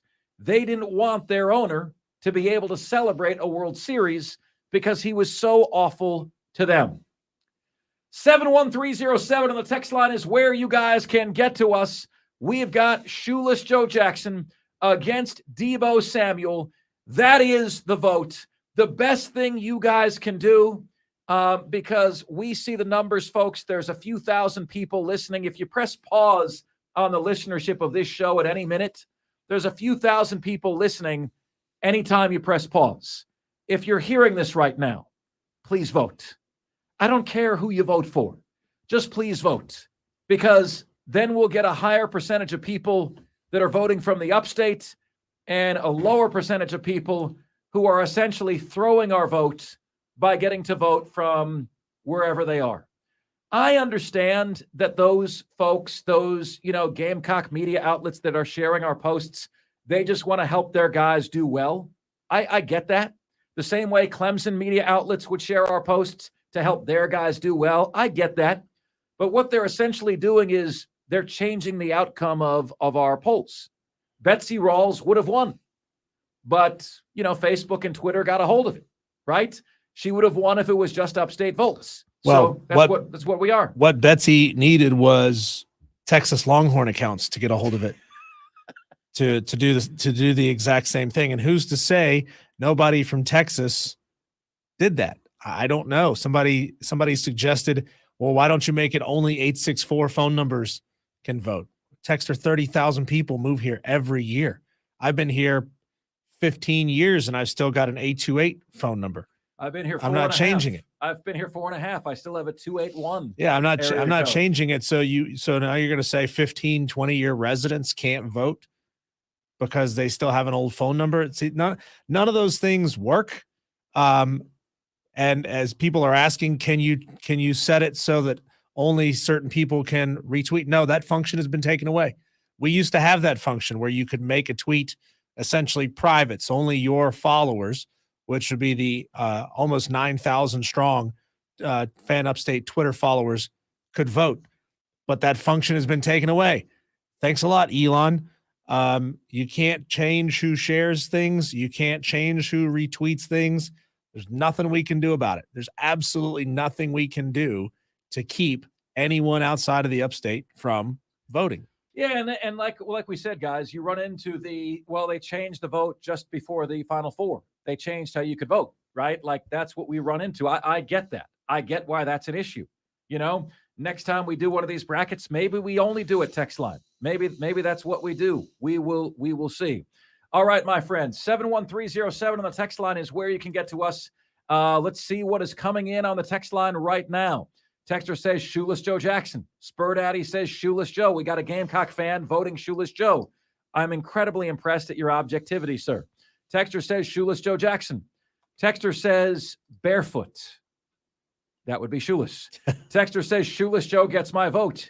Disallow any vote out of your listening area. How do we do that, Diesel? You can't do that. You can't. So says Wolverine Joe. Wolverine Joe, you can't do that. Madcraft says the Shoeless Joe Jackson. Trey from Kentucky says, go, Joe, go. Shoeless Joe Jackson. Texter says, Debo Samuel. Mike Main says, Debo Samuel. Texter says, Shoeless Joe Jackson. Another texter says, Shoeless Joe Jackson. Dave Tyner says, I definitely vote for Shoeless Joe Jackson, not because I hate the Gamecocks, which I do, but because Jackson was great. Texter says, get him out of here, Shoeless Joe. Does that mean, Texter, that you're voting for Shoeless Joe? Get him out of here, Shoeless Joe. Okay. Diesel, it is time for your vote. I'm going to move Chris Phillips to 520 this afternoon. So we're going to move Chris to 520. It is time for your vote. It's interesting. A texter just said Shoeless Joe, not the imposter Debo. And some would say that Shoeless Joe is an imposter because he allegedly threw the World Series. But guys, you have essentially the same knocks here, right? Character question mark somewhat about Debo Samuel. Character question mark somewhat about Shoeless Joe Jackson. So with those, to me, being a wash, okay, I am going with Shoeless Joe Jackson because I do not have the emotional ties to any athlete here that you guys do. You get Tim Tebow up in this bracket. I'll argue Tim Tebow to my death, okay? I'll argue Danny Werfel to my death, Chris Doring to my death. But being able to value this objectively, my favorite goes to who is better. And Shoeless Joe Jackson is one of the best hitters that have ever played the game. Diesel, my vote goes to Shoeless Joe. Yeah, Madcraft said it perfectly. He goes, no backstory needed on this one. This one better be a landslide. Yeah, the answer is Shoeless Joe Jackson. He is an absolute legend around here. He's got a statue outside of our local baseball stadium. He's got a museum outside of our local baseball stadium. He is easily, in my mind, the biggest name that's ever come out of the upstate of South Carolina. So for me, it's got to be Shoeless Joe Jackson. My vote, Shoeless Joe. Diesel's vote, Shoeless Joe. What is your vote, my friends? I don't want you guys to be demoralized about the other votes. There's a fix for that. The fix for that is for everybody listening to vote. Guys, we get statistics that show us that 99% of people who listen to the show never call the show and never text the show. But they listen to the show and they like the show. And I think that's a mistake that sometimes hosts and producers can make. Like we think the people that correspond with us are the people listening. No. That's 1% of the people listening. 99% of people never text and never call, still enjoy listening. If we can get a significant portion of that 99% to vote on the text line in this, even if they've never texted the show before, we can get a pretty accurate upstate vote. Deebo Samuel against Shoeless Joe Jackson. Your thoughts? Welcome, my friend. If you want to make sure Shoeless Joe Jackson wins, if that's who you choose to vote for in this, then it is up to you to monitor the Facebook vote and to monitor the Twitter vote. And if your candidate is losing, then it is your job to go out and find people to vote in your favor. Like, we know, because we've seen it, that there are Twitter campaigns among South Carolina fans for almost everything we post, almost every single time. So the only way to beat a social media movement is with a social media movement of your own. And how many times did we see that in the Upstate's favorite bar when one bar could mount a campaign and the other one couldn't? Those bars that couldn't lost. That's what happens. 100%. All right, my friends. The voting is open right now for you. Shoeless Joe Jackson, Deebo Samuel. Vote to your heart's content. Vote for who you like. Vote for who deserves to go on to the final. Is it Shoeless Joe? Is it Deebo? Your thoughts, your feelings. Welcome, my friends. And Offsides with Mark, Ryan, and Diesel. We'll be right back after this. We are the Fan Upstate. So are you want to do the top 5 at 5 here at like 4:50? No. He's going to join us at 5:20. Oh, he's going to join us at 5:20. Okay.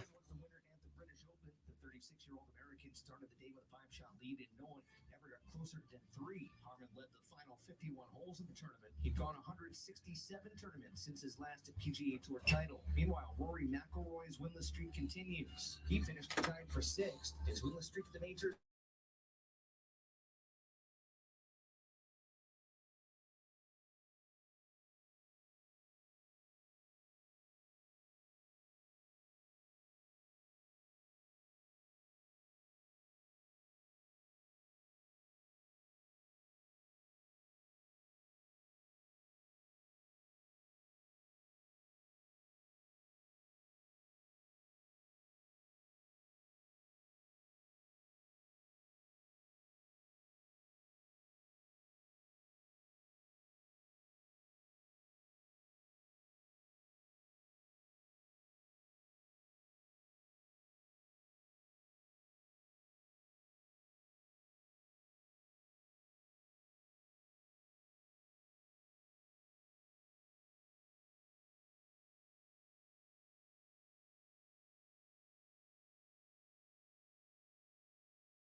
It's Offsides. Mark, Ron, and Diesel. We are the Fan Upstate, rolling on until 7 o'clock p.m. this afternoon to evening, and we open it up to you guys to get your votes into us. All right, here's how you do it. 71307. Just start your text with the word fan. So you open up your phone, you go to your text screen, you input the number 71307, you hit enter. Then you write the word fan as the first word of your text, F-A-N. And your text will read fan Deebo Samuel or fan shoeless Joe Jackson.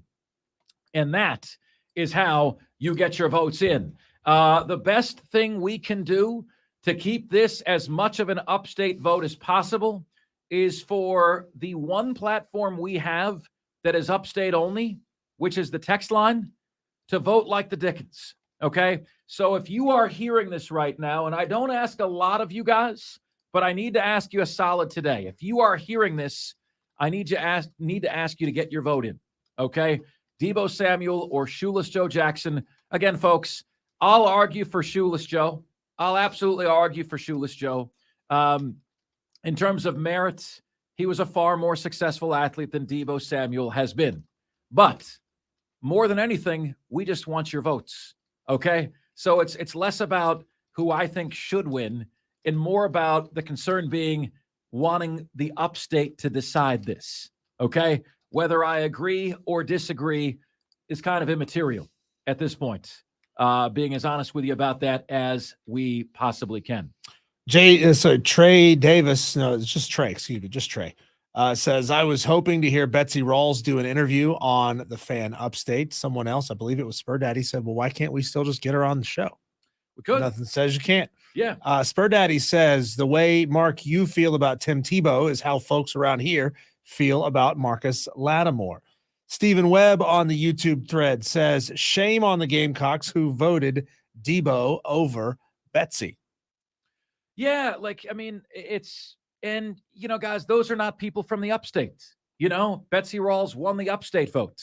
Deebo Samuel won we're going to share the Fan Upstate's post vote from other Gamecock media outlets, So, we have a system where we've got to count all the votes right now. Maybe we'll look at what we can do differently for future brackets, but this is what we have. Now, if I'm honest with you, Diesel, you and I kind of said at the beginning that we thought Shoeless Joe Jackson and Marcus Lattimore might be there in the end. We said that from the beginning. Yeah. Right? I don't feel awful. I mean, I feel bad about Deebo over Betsy because Betsy won the upstate vote. But I don't feel awful because, in my opinion, Shoeless Joe Jackson is a favorite. Marcus Lattimore is a favorite. It feels like we might be on a collision course for those two, right? JD Wyatt says, my wife, his great wife, Kara. It's Kara, right? JD, did I get that right? I can never remember. As I've got a friend named Kara. So I believe JD's wife's name is Kara. He said, my wife voted for Deebo. She did it in my face. I've already handled it. That is hilarious. That is hilarious. Kara, it just, she's funny. So Kara's like, look, Mark, it's the upstate's favorite athlete bracket. I love Deebo. I don't have that emotional tie to Shoeless Joe Jackson. Shoeless Joe Jackson was like 100 years ago, right? Diesel and I say we don't have the emotional attachment to either. So we like the better athlete. That was Shoeless Joe Jackson. So that's how it goes, folks. What's cool about the dynamic of our show is I feel like you guys and Diesel and I can have like a secret conversation with each other. It's largely a different audience than is on social media. I was reading that roughly 8% of our audience is on Twitter.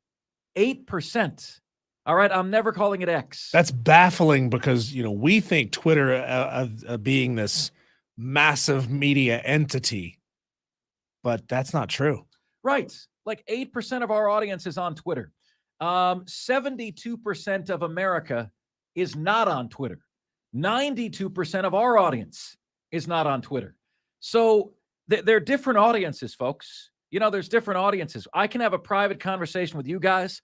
I can say, guys, blow it up with the upstate vote on the text line here today, and please don't share the content, because let's say you got 50 friends in Columbia, you know how they're going to vote. If it's the same if it was a Clemson athlete. If you share the post, you got 50 friends in Clemson, you know how they're going to vote. We want upstate voting. That's what we want. Clemson is part of the upstate. Columbia is not. It is what it is, right? 71307 is where you can get to us on the text line. I do believe, folks, it feels like we could be on a collision course, but I don't know how this is going to go. I don't know what votes are going to come through here. I'm surprised that David Pearson made it this far. And I'm surprised that Deebo Samuel made it this far. I mean, if you had asked me early on when we were still with 32 athletes or even in the Sweet 16, yeah, obviously you can see Marcus Lattimore coming a mile away. You can see Shoeless Joe Jackson coming a mile away.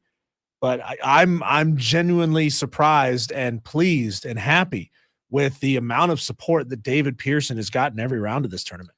Oh, he is. And we have seen just how beloved David Pearson is in this area. I didn't realize it. Diesel didn't realize it. It's incredible. Let's see votes. Kevin J says, give me a vote for Shoeless Joe. Another texter says Debo. JD Wyatt says it is Kara. You got it right. Texter says Debo. Texter says Shoeless Joe Jackson. And if needed, I'll get Joe Biden's dead voters to come stuff the box at 3 a.m. Texter says Shoeless Joe. Texter says Debo. Wait, isn't that the plot to what was the name of that David Spade movie where they were voting and they were living in Washington and they had dead voters voting multiple times? I don't remember the name. Black Sheep. It was Black Sheep. That's the plot to Black Sheep. Dead voters. Here's what I can tell you guys. If you do not want the Gamecock media outlets to throw this vote for Debo, we need a hell of a lot more Shoeless Joe Jackson votes on the text line. Okay, a hell of a lot more, because the percentage right now is too close. Shoeless Joe is winning, but it's too close, and the Gamecock media outlets could throw the vote for Deebo Samuel, even though they're not from right here in the upstate. All right, my friends, we've got the top 5 at 5 coming your way next, right here in the most interactive sports talk show anywhere. It's Offsides, Mark, Ryan, and Diesel, and we are the Fan Upstate.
What's good, my friends? This is the most interactive sports talk show anywhere. It's Offsides, Mark, Ryan, and Diesel, and we are the Fan Upstate, rolling on until 7 o'clock p.m. today.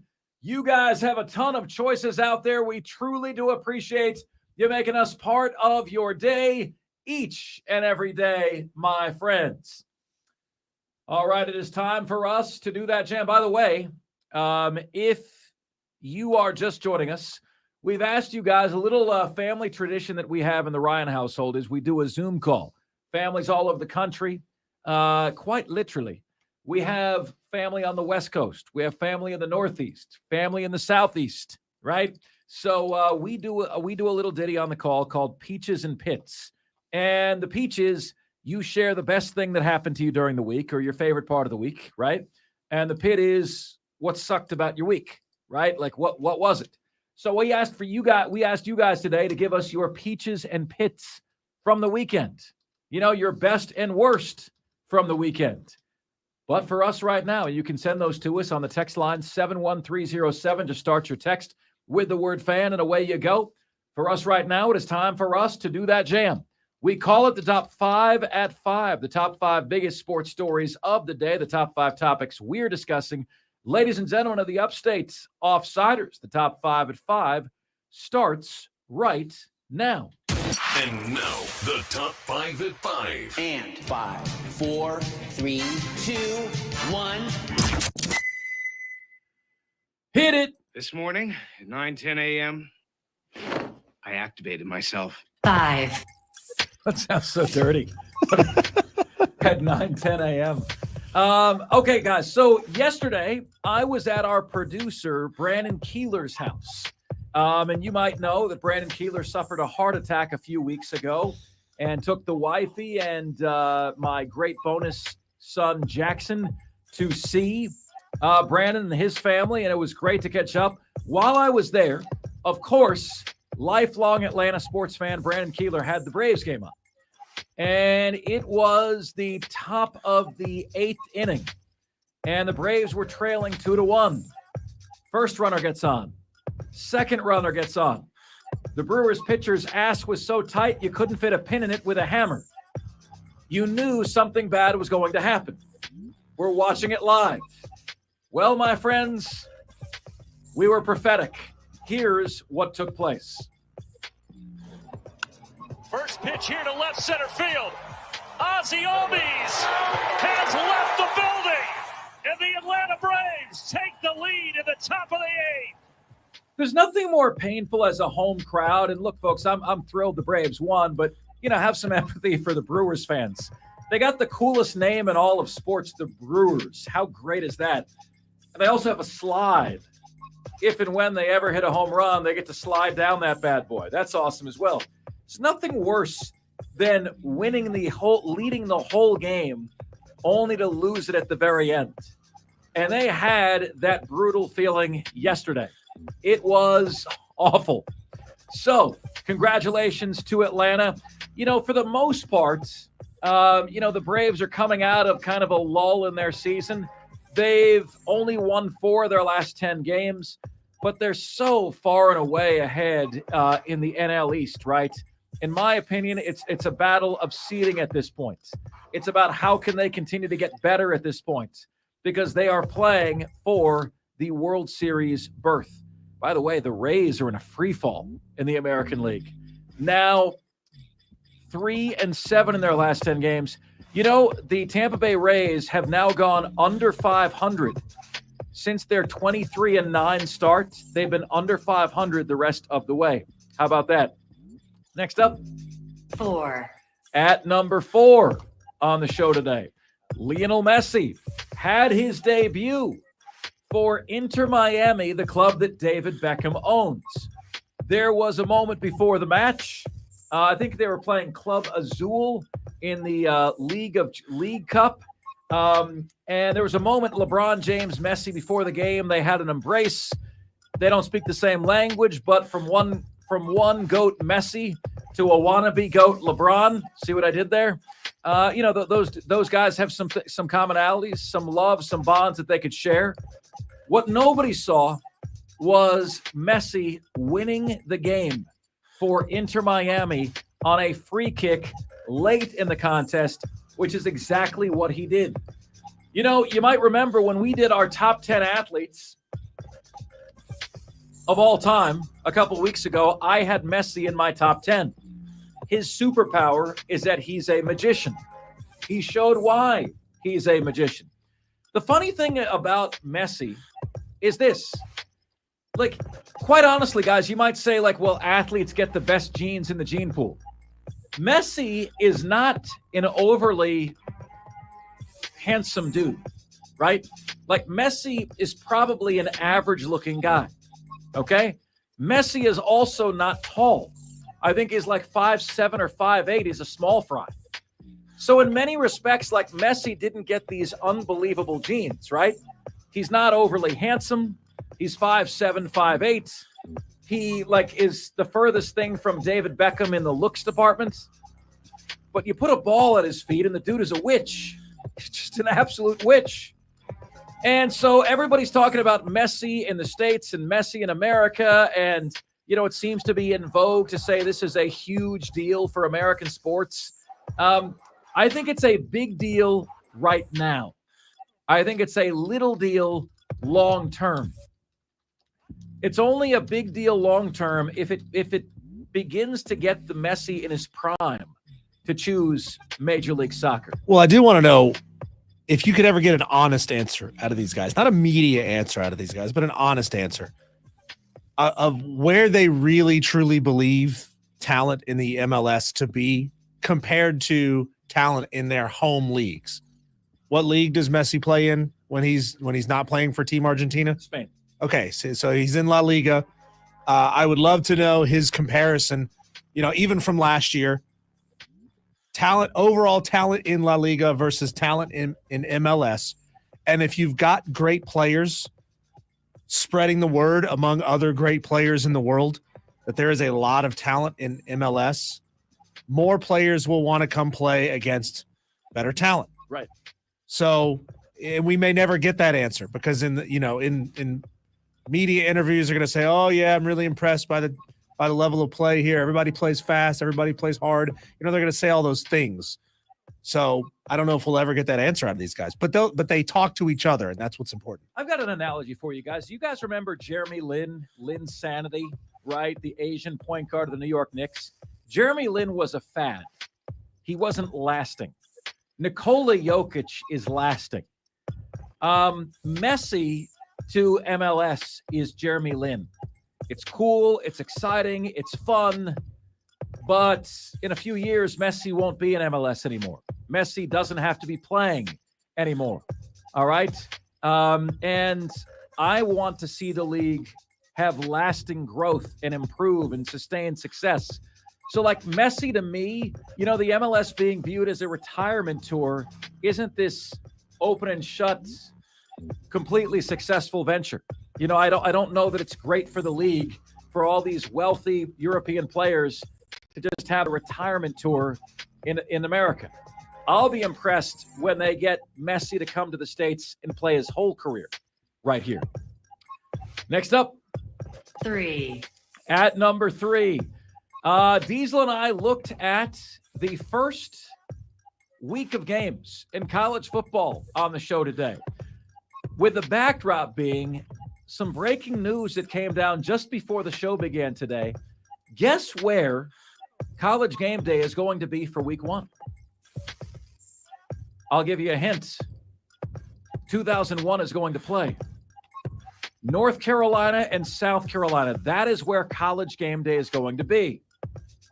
Bet you didn't think about that. Bet you didn't wonder about that before the announcement was made today. I didn't. Why did they choose North Carolina and South Carolina? Well, it's a bigger and better game than Clemson and Duke. That's on Labor Day. LSU Florida State is the biggest game of the weekend. That's on Sunday nights. College Game Day is on Saturday. So what about West Virginia, Penn State? What about Virginia, Tennessee? they deem North Carolina, South Carolina of greater significance. That's what they said. That's what they deem. And I think, my friends, that is a testament to the job Shane Beamer has done in 2 years at South Carolina. No doubt about it. It's a testament to the job that he's done. 2 years ago, South Carolina wouldn't have been on game day for anything. Now, okay, Saturday, battle of top 25 teams, battle for the Carolinas, battle for which Carolina is better, North or South, not just football, but all things considered.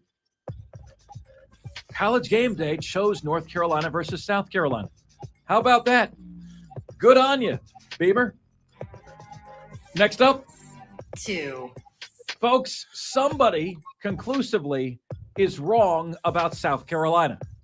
We know that to be true. How can we say that? Well, College Game Day selected this game because it's expected to be a battle of top 25 teams. Well, if they're picking South Carolina to be in the top 25, that means they're also picking them to finish in the top 25. And to finish in the top 25 in the SEC, South Carolina's got to go 8-4.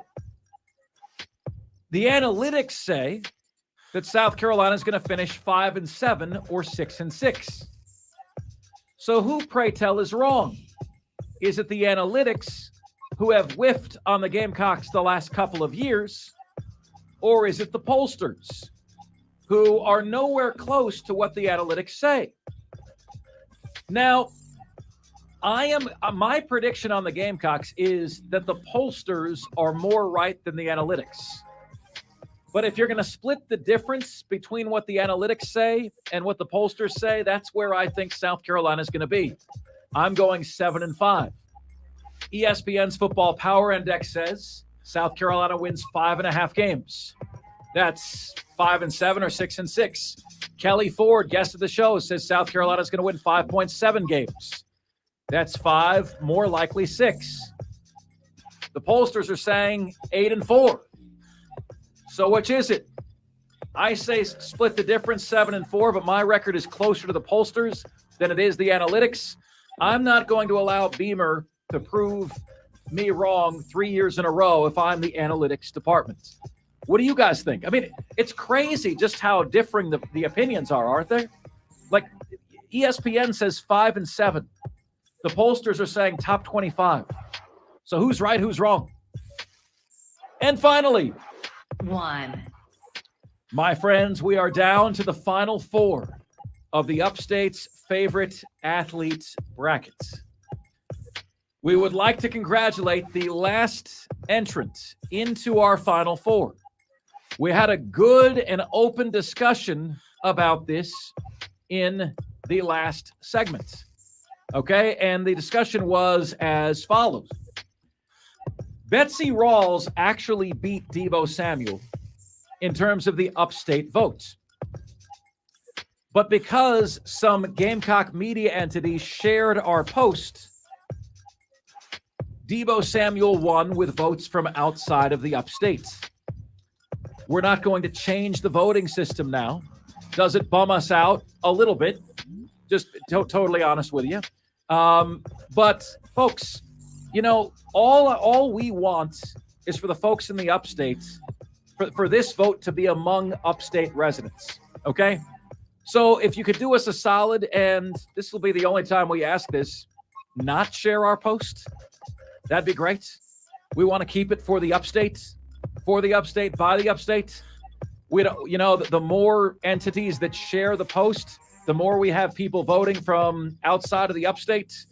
We would like to keep this to the upstate. So today's matchup is Deebo Samuel against Shoeless Joe Jackson in the Final 4. Don't expect me not to debate you. My vote is Shoeless Joe Jackson, but I have no strong emotional tie to either one of these guys because I'm not from the upstate originally. Okay? At the same token, what would make me happier than anything is just to see a ton of votes coming in. Because the more votes that come in on our text line, the less the vote will be impacted by any South Carolina webpage that shares it. See what I'm saying? So let's make this an upstate vote. Let's pour hundreds of votes into the text line right now. Are you going Deebo Samuel? You're going Shoeless Joe Jackson. 71307 is where you can get to us. Text to the number 71307. Open up your phone. Go to the text screen. Input 71307. Hit enter. Write the word fan in your text screen and then your vote. So your text will read fan Deebo Samuel or fan Shoeless Joe Jackson. And let's really make this vote representative of what the upstate actually feels. I vote Shoeless Joe Jackson. Diesel votes Shoeless Joe Jackson. And those are today's top 5 at 5. Now it's your chance to chime in, which you can do at 844-FAN-PHONE. That's 844-FAN-FONE. That's 844-326-3663. The text line is there for you at 71307. Just start your text with the word fan and away you go. You can get to us on Facebook, on Twitter, and on YouTube at The Fan Upstate on all three. Please like us on Facebook, follow us on Twitter, and subscribe to us by hitting that cute little red button on YouTube. And finally, email. You guys can all email the show. Mark Ryan, that is M-A-R-C Ryan, at thefanupstate.com. All the different ways you can get in touch with us here on the most interactive sports radio show anywhere. Coming up next, Chris Phillips joins the show, recapping the SEC Media Days week that was, and we'll ask him who is most wrong about the Gamecocks. That's next. All right, Stream. I know we lost you there at the very last second. I believe you can still hear me. Somebody shoot me a comment here that says, yeah, we can still hear you. But thank you so much. We got you right there to the very end before I think Mark knocked his camera out again. So appreciate it. Huge response again today. As always, go vote how you want to in this poll. Remember, you can vote on Facebook, Twitter, and on the text line. You can vote on all three. Your vote counts on all three. So you can do that. Mark, you want to say anything? Love you guys. Let's make sure we vote, guys. We appreciate you so much, and we will see you tomorrow.